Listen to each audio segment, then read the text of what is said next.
Is your game crashing with one of those annoying DLL errors? Trust me, you are not alone. It happens to a lot of us.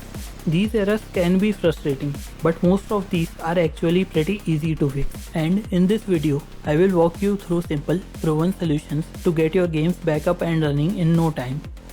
Let's start with the easiest fix. Just restart your computer.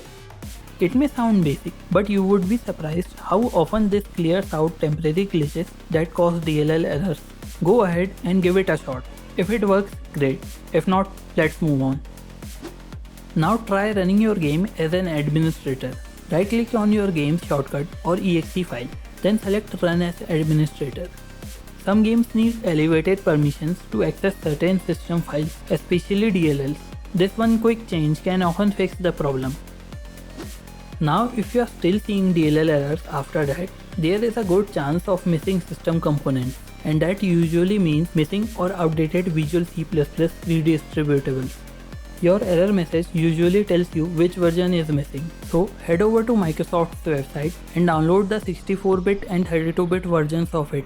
Even if you have a 64-bit system, some games still need those older components. Also, if you don't want to download each one manually or you can't tell which one you are missing, you can use this all-in-one redistributable installer from TechPowerUp.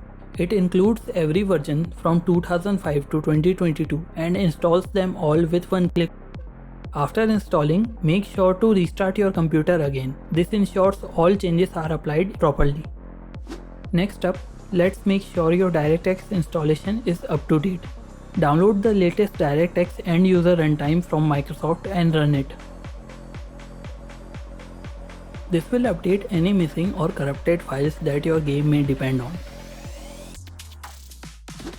And finally, DLL errors can also come from outdated or corrupted GPU drivers. Go to your GPU manufacturer's website, whether it's Nvidia, AMD or Intel, and download the latest drivers for your system. And if you can, choose the clean install option. This removes any leftover files from previous installations that might be causing conflicts. So to recap, restart your PC, run the game as administrator, install Visual C++ redistributables, update DirectX, and keep your graphics driver up to date. And that's it. Hopefully one of these fixes solved the problem and you are back to gaming.